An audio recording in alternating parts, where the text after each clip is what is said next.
Hello and welcome to week 3 of Self-Identity and Agency. This week we are interested in the important contribution that psychological ways of thinking have made to the story we're developing here. To do this, we're going to look at two traditions in particular. On the one hand, the work of Sigmund Freud and his theory of psychoanalysis. And on the other, behaviourism, which very much set itself up in opposition or an alternative to Freud's unique view of the human mind and human behaviour. As we do each week, we've got some specific learning objectives, so let me just quickly go through these. Firstly, we want to provide some historical context for thinking about the origins and developments of these movements. More specifically, and this is, I guess, the central part of the argument for this week, both Freud and, in different ways, the behaviourists both extended and challenged some key elements of the Enlightenment worldview that we've looked at previously. So understanding the tensions between these different accounts can be useful, I think, in tracing the sort of contours of their contributions.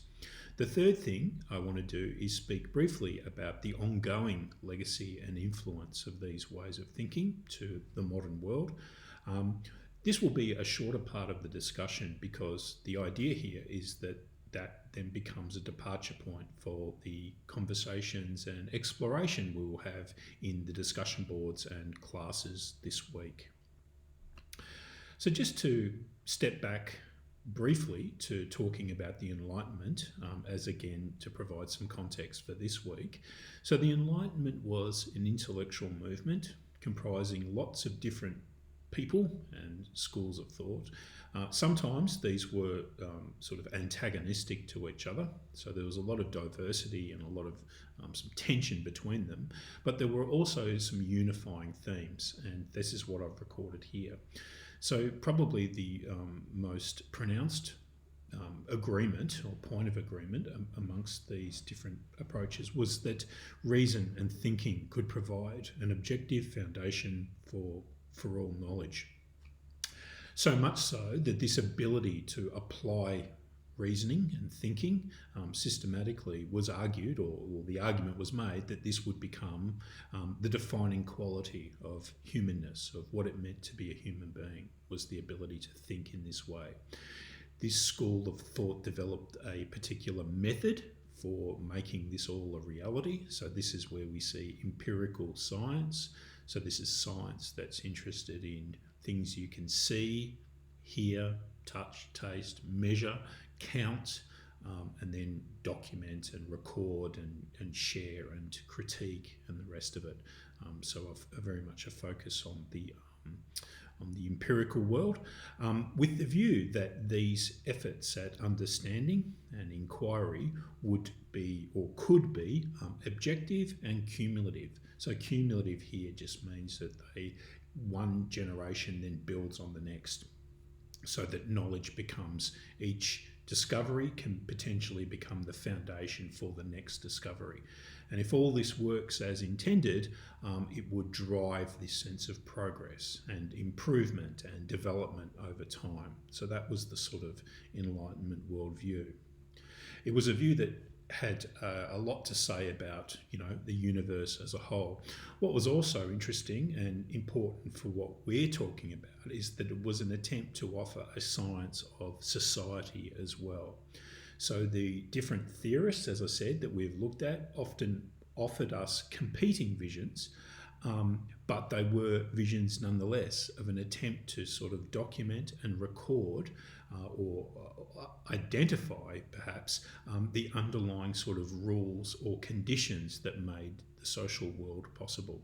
So it was very much understood as a kind of system that would enable and potentially constrain behaviour as well. Understanding the rules of that system then would be or would enable each generation to then move it in a particular dimension. So this was very much an active process. It had a political, an economic, social and cultural dimensions to it as well. The language was very much about maximising freedom and minimising suffering and injustice. So as we've looked at previously, while this language was very open and the claims that were being made were very much pitched at a kind of universal story that could be applied to all people everywhere, it's also the obvious reality of this that there was a particular kind of person making these claims from a very particular kind of background located in a particular part of the world. So again, this idea of, for all the talk of universalism and the essence of humanness and our common humanity and the rest of it, privileged white males were very much the offering and the promoters of this particular worldview. So a science of society, a science that tried to understand the universe, the rules that held the whole thing together, but also a science that was trying to use individual people, reasoning, rational, thinking people, as those basic units of analysis. Within that broad Enlightenment project, we've also saw the development of smaller and more focused schools of thought or approaches to science. So medicine and later psychiatry very much gave themselves the responsibility to start mapping out this thing of, or an attempt to map out a science of the mind. There were two key foci to this. On the one hand, it was an effort to prevent or cure what they called maladies of the mind, so problems of the mind, and to return the self to a sense of wholeness, because the idea is you get the individuals functioning correctly, and then the communities and the society and the world will then operate in an orderly and predictable kind of manner. So that was part of it. But the second part of it was also to not only settle these things, but then to really harness them and focus them toward particular outcomes. Again, to drive productivity, to drive the economy, and to sort of move things in a particular direction. So this is going to be something we're going to look at in the next few weeks as well. So thinking about medicine and, as I said, psychiatry can be really useful, I think, to thinking about the very different or the very way that these ideas changed over time. So prior to the 18th century, so again, this is thinking about the world in which these Enlightenment ideas were emerging. So prior to the 18th century, the expectation was that people who were outside of these bounds of normality, so outsider groups, what they would be called the insane or the unwell, people with disabilities and so on, were ultimately the responsibility of families and local communities. While the church was part of that story, it tended to play a more minimal role, or perhaps a more directive role. With the rise of medicine and psychiatry that we're interested in here, we also see the beginnings of some changes of the way that the church itself started to react or interact with these people as well. So we have this sort of description of the clergy presenting themselves as physicians of the souls, so that they were sort of playing an active and, as I said, directive role in people's lives, moving them from one sort of state of being, directing them toward another. So again, this idea that engaging with these quote-unquote outsider communities had implications for the well-being of society more generally. After the 18th century, we're starting to see the rise of institutions and organisations designed to fulfil this supporting role more specifically. So hospitals and asylums became facilities, extensions of the state. So when we talk about the state, we're talking about that part of the government apparatus that actually puts policy into practice and does things. In the UK, so alongside these state institutions were also a lot of private licensed quote-unquote madhouses that were run by doctors and surgeons. So these were fee-based support services, so that if a family was wealthy enough and could pay these fees, they could have the members of their family treated and supported in this way. So what we're seeing from this early sort of stages is that depending on who you were, where you were in the pecking order, could significantly influence the kind of support you could expect to get in relation to your physical and your mental health. There was also, though, very specific stories being told about people who would find themselves in these institutions, especially the state-based ones rather than the private licensed organisations. And this was a story primarily of part moral failure and part poor reasoning. Although together the responsibility fell very much on the person themselves. If they were better people and they thought better, that was the way to get out of this particular state of being. In the late 19th century, so we've talked about medicine and then we've narrowed it to psychiatry. In the late 19th century, we're seeing movements that we would today recognise as psychology, again presenting alternative ways of thinking about these communities and thinking about human well-being, or what we would now call mental health more specifically. And there's beginnings and these interesting sort of tensions between different approaches. So on the one hand, we've got Wilhelm Wundt's structuralism. So the focus in this tradition was on physiology, so the body itself and the different component parts of the body, and the part that they played in the awareness of sensation and perception, so what made us tick and how we understood and grew and developed as human beings. So that's the sort of physiological approach on the one hand, and William James's functionalism on the other. So James' focus was to be more on awareness and the sort of cognitive process that are taking place as people engage in the world. James spoke of the capacity of people to take many and potentially disparate inputs, so different sort of inputs and experiences, and to blend them into a stream of consciousness. So that there was a very active part that the mind would play in making sense of how the world worked, to take these potentially contradictory ideas and to turn it into a kind of self-making process, a sense-making process. Again, for understanding some key steps in the development of selfhood as we very much understand it today. So that, in a lot of ways, is the kind of context or the backdrop against which Sigmund Freud himself came to rise in prominence. Freud, as a doctor, was medically trained, but he was also interested in tracing these developments within these burgeoning fields of psychology as well, and especially approach to psychology that modelled itself on the hard sciences or the natural sciences, the empirical sciences that we've talked about previously.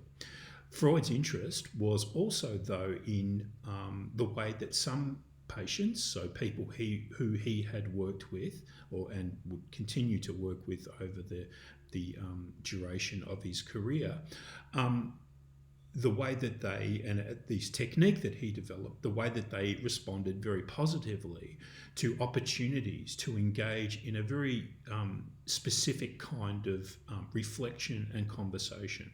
So this was a reflection and conversation between the therapist and the client, where there would be no constraints, there would be no judgment or no condemnation.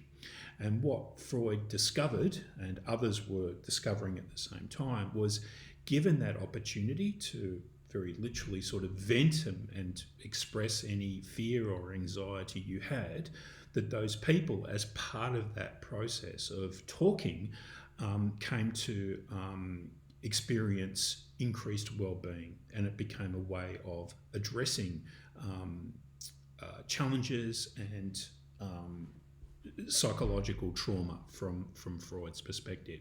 So this idea of the talking cure then becomes the sort of code way, or the shorthand way, of describing what it is that Freud claimed to have discovered about humanness and the human mind and the way that it profoundly influences our behaviour and the way that we make sense of ourselves and the world. So I said previously that it's useful to think of both Freud and the behaviourists as extending and also challenging different parts of that Enlightenment tradition. What Freud was especially interested in was this idea that reason and reason alone could be the defining quality of our humanness and our humanity.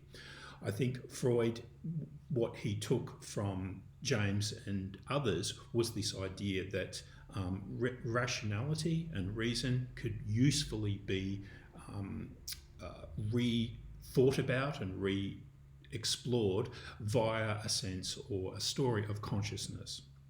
So consciousness becomes the way of talking about what's happening in the mind and how the thoughts and feelings get transferred or translated into particular actions. So in one sense, Freud was not denying the importance of reason or the significance of reason in people's lives, but he maintained, and over the course of his career developed this line of argument that that Enlightenment view of reason was actually a very limited version of what it is that defines our humanness when it comes to our thinking, our thoughts, our mind, and our behaviour. So I guess the other way of thinking about this then is that if the Enlightenment was an attempt to sort of map out or create a science of society, what Freud was trying to do was create a science of the mind. And he set himself this goal by mapping what he called and others called consciousness. And he divided consciousness into different layers or different levels. So this mapping, again, where the Enlightenment looked outward, what Freud was attempting to do was use those same methods, those same scientific tools, but to turn inward and understand what's going on in the human mind. So he's making a distinction between different kinds of consciousness and different kinds of awareness.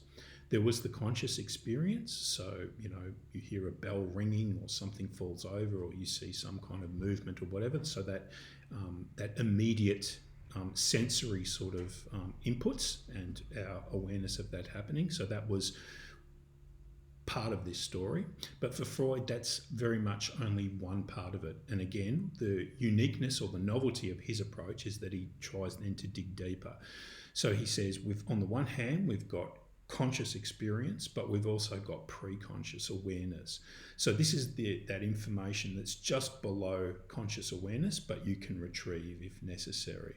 So, this would be the name of your next door neighbour, or who your primary school maths teacher was, or where you left your car keys or whatever. So this stuff isn't necessarily front of mind, but with a bit of energy, you can retrieve these ideas that they're sort of filed away, but they're not filed away too deeply.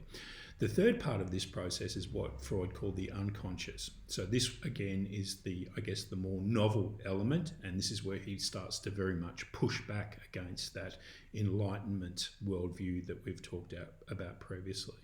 So the unconscious is the thoughts, the memories, the desires, pushed down well below the surface of conscious thought.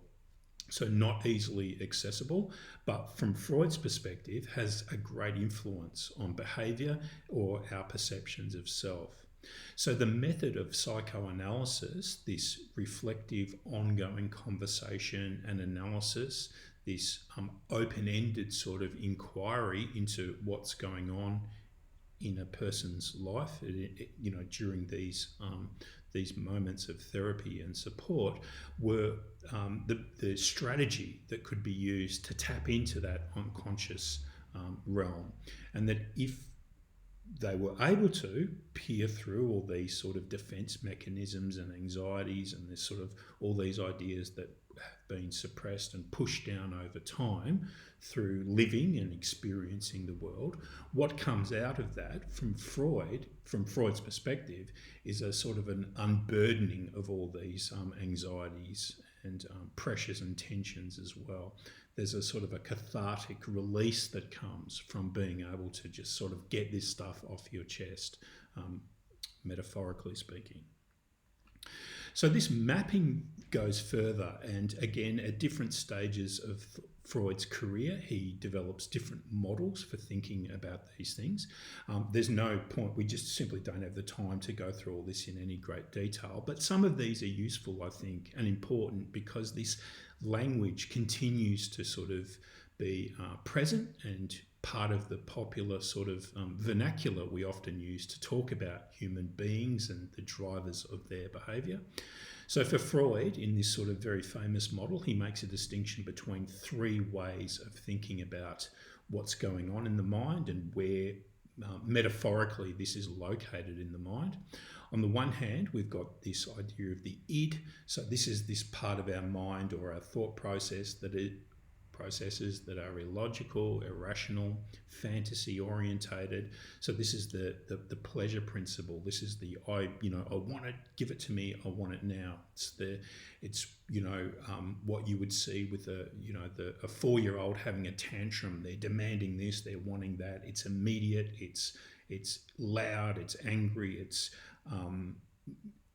ill-directed and all the rest of it. So Freud says in each of us there is this sort of impulse to these kind of impulses. We've got the ego, so this is the sort of countervailing force. So this is rational, realistic. It's orientated toward problem solving and the avoidance of negative consequences. So this is trying to sort of temper the energy of the id. And on the other hand, from Freud's, from this model of the mind, we've got the superego. So this is the moralistic, judgmental sort of, but also the normative. So do this, don't do that. This is right, this is wrong. It's the internalized principles and norms about how you ought to behave in any given time. It's like this strict parent always sort of in your ear, metaphorically speaking, telling you what you can and can't, should or shouldn't do. So for Freud, the struggle of human existence in a lot of ways is the ego's attempt to try to balance or reconcile this id that's driving us to take and steal and fight and whatever, and the superego that's trying to dampen this down all the time. And his sort of perspective or his take on this is, no wonder so many of us struggle with these things of trying to find some sort of balance when we've got all this stuff bubbling away in the back of our minds. Very famously, we sort of then, from a metaphorical perspective, we get this sort of image of what's actually going on. Again, when we think of this as a sort of an attempt to tell a story or to map the human mind. So we've got the ego, the superego in the id, and the iceberg metaphor is a useful one in this sense. So, Freud is making a distinction here between the part of it that is observable, it's above water. So the mind is like an iceberg, it floats with about 1/7 of its bulk above water. So we've got this tiny bit that's public facing, outward looking, our ego trying to sort of balance these competing tensions and drives. Beneath the surface, bubbling away, are these sort of demands to don't do this, don't do that, and gimme, gimme, gimme on the other hand. So again, for thinking about, from a metaphorical perspective, what Freud is trying to do is pick up on this complexity. He's saying that reason and rationality is absolutely in there, that the ego is making choices, it's making decisions, but they're decisions that are often being driven by these other parts of ourselves that have that are in the background, but are having a significant influence on how we understand and experience the world. So this model of the mind, this attempt to map the mind, and what Freud was also doing, and the language he used was very much a claim to be doing this in a kind of an objective way, in a scientific sort of way.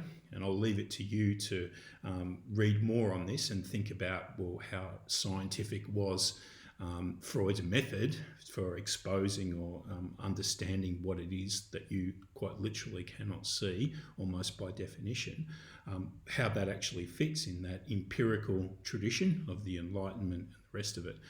But at the end of the day, Freud kept coming back to this idea that what he was doing was, as I said, mapping internal states. So where the Enlightenment had looked outward, his brand of psychoanalysis was inward looking, and it was tracing the contours and tensions between these different parts of ourself. Switching now to the behaviourists, so we now come to get a very, very different kind of story about what motivates human beings and how we can think about selfhood and behaviour.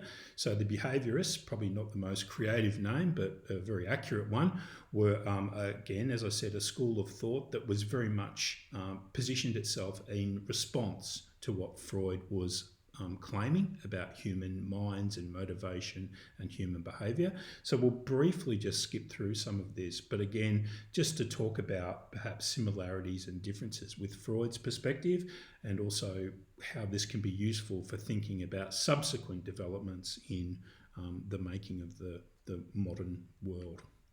So what is behaviourism?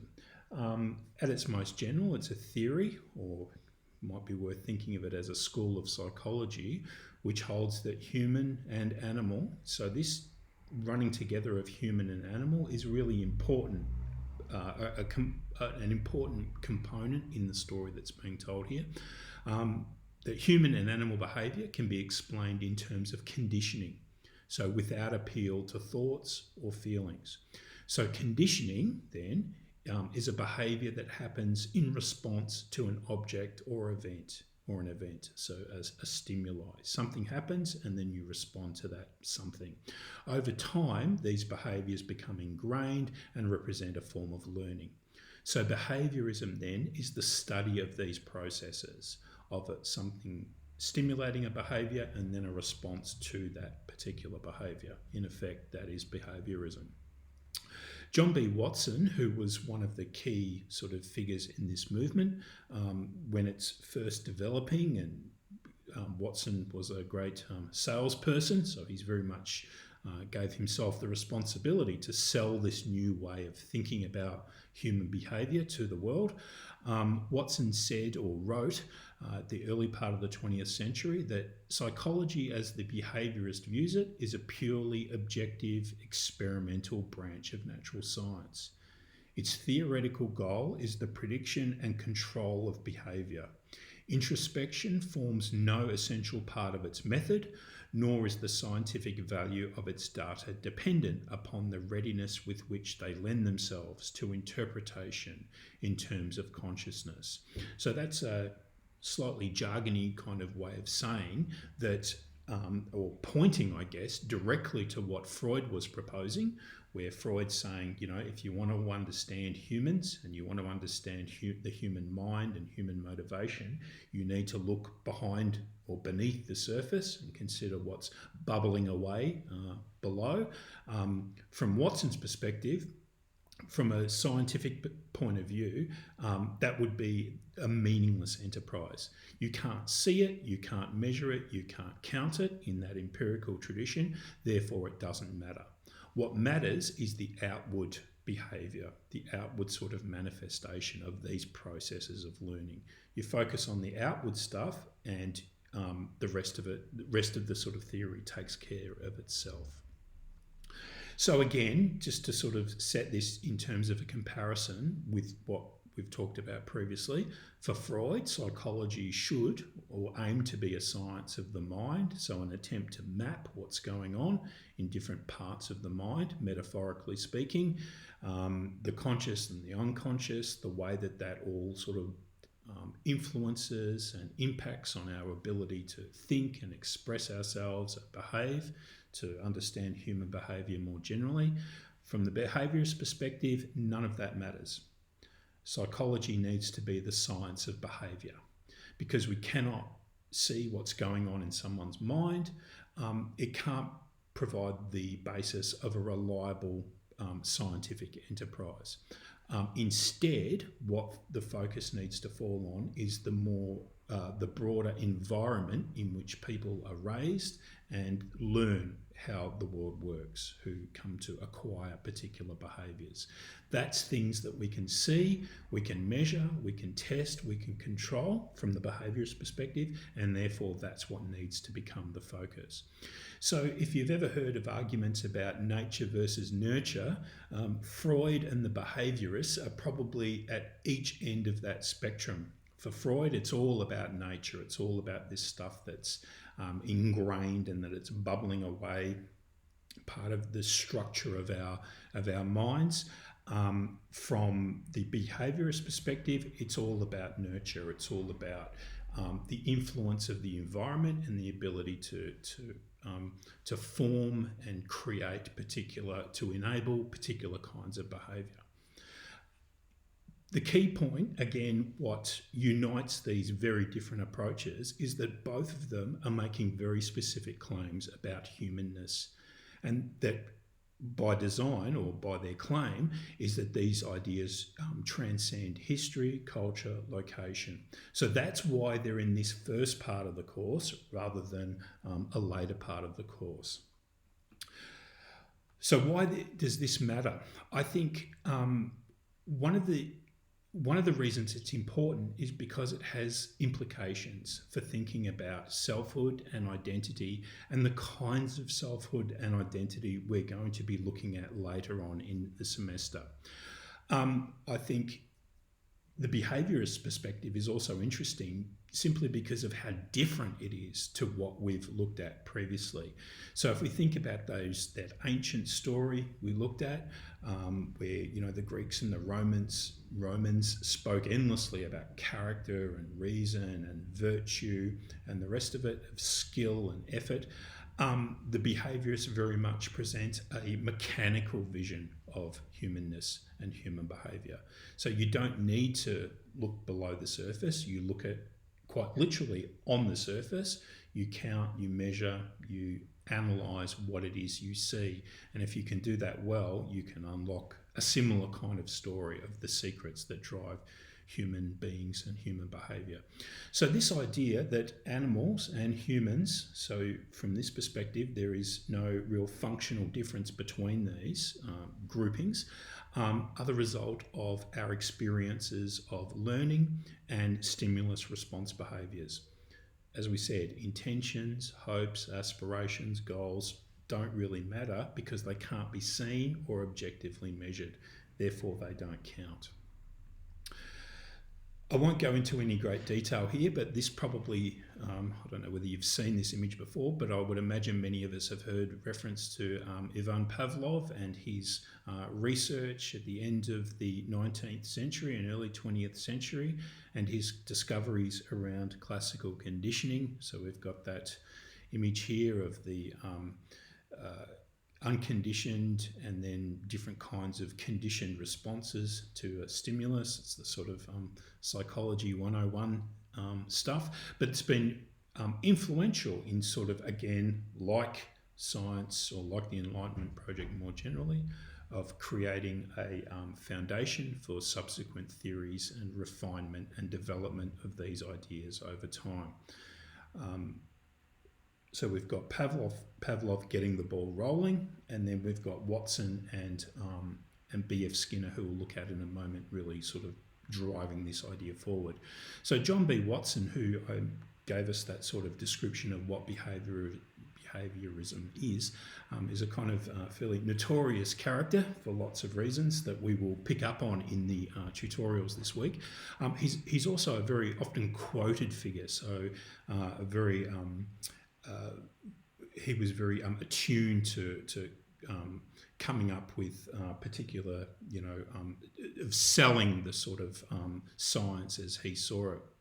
And this quote, this 12 infants quote, is one that often gets used and reused when people are trying to sort of give a sense of how expansive and the kind of broad claims that the behaviourists were making about the effectiveness of their theories and understandings of the world. And Watson is often quoted as saying, so give me a dozen healthy infants, well-formed, and my own special world to bring them up, and I'll guarantee to take any one at random and train him to become any type of specialist I might select. Doctor, lawyer, artist, merchant chief, and yes, beggar man and thief. So what Watson is claiming here, and is often being quoted as claiming, is that this method of behaviourism, of getting that stimulus response process down pat and understanding how you can form particular kinds of behaviour, is what makes a human being a human being. So it's a form of training. So if you understand the rules of this kind of training and this kind of learning, then you can, as Watson claims, make any kind of infant that you like.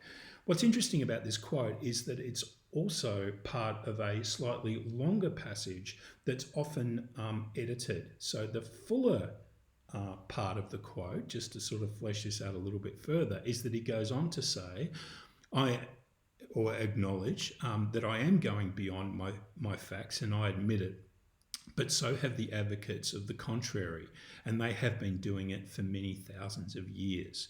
So what Watson's proposal here was also, and this again can be traced back to that Enlightenment worldview, is a claim that there is nothing. So if you look at the roles that he lists earlier, the doctor, the lawyer, the artist, the merchant, the business person, or the beggar man and thief, there is nothing essential or unique about those particular roles. All they are is that these are people who have been subjected to different kinds of training and different kinds of learning and education. He claims, or Watson claims, to have figured out the essence of that process, and therefore he's making claims that he can create and recreate individuals and societies however he sees fit by the application of this unique method.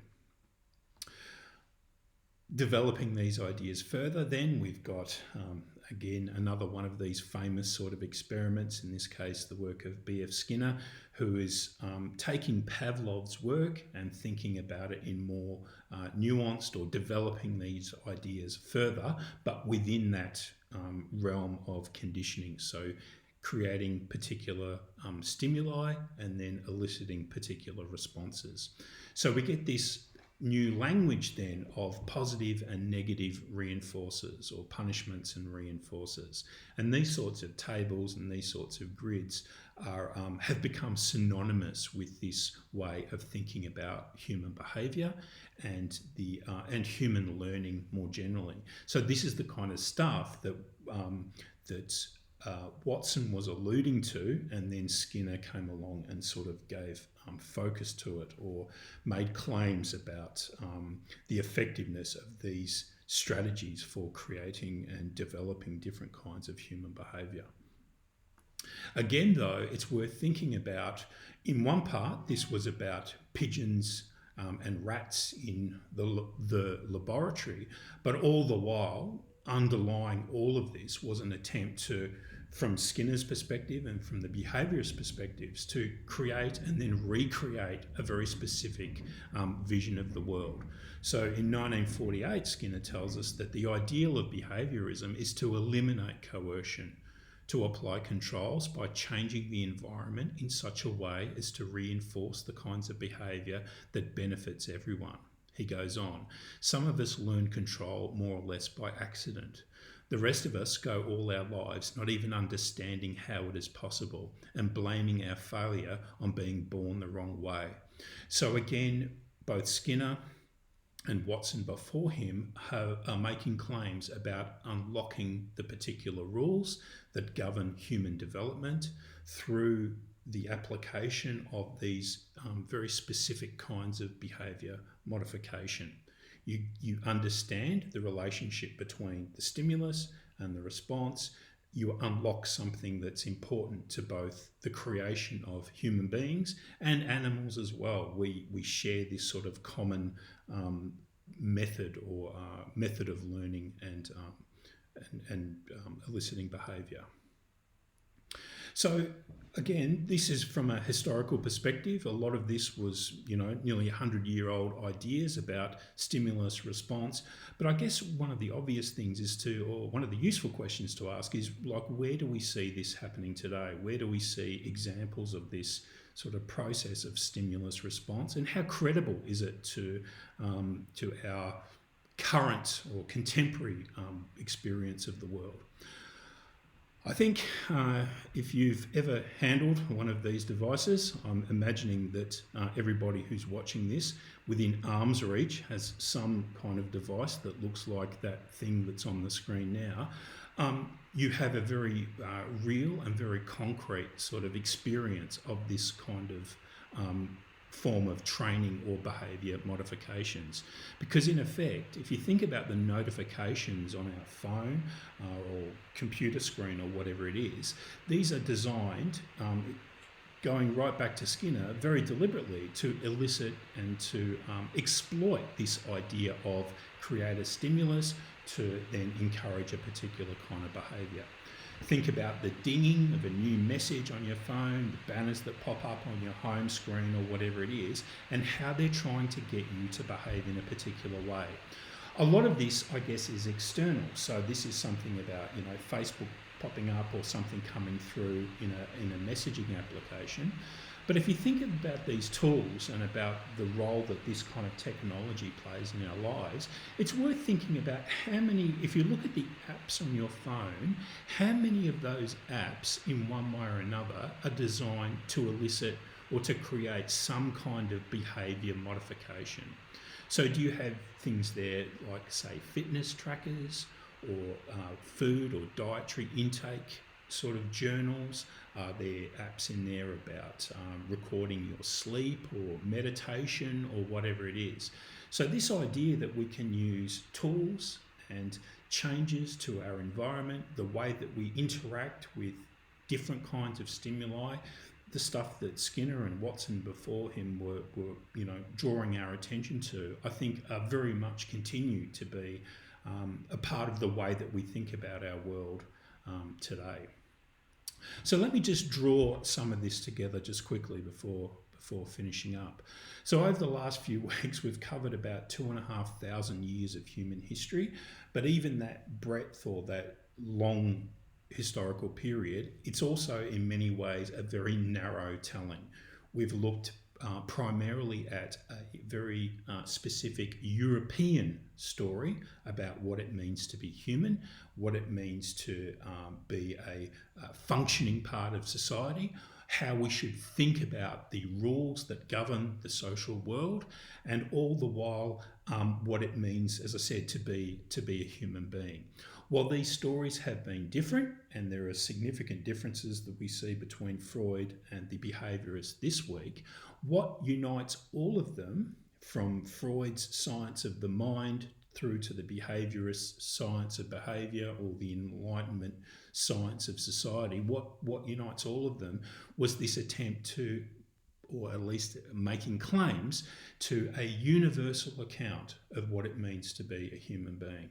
That you could peer beneath the social, cultural, historical, political, economical, all those sorts of influence, and beneath that there is some essence to our humanity that could potentially be controlled or directed toward particular ends. From next week, we're going to pivot away from these attempts at universal accounts to ones that pick up on ideas of difference and diversity. We're going to start thinking about these so-called claims to, universal humanness from the very get-go also contained very clear hierarchies of worth and value, and to start to sort of reflect on this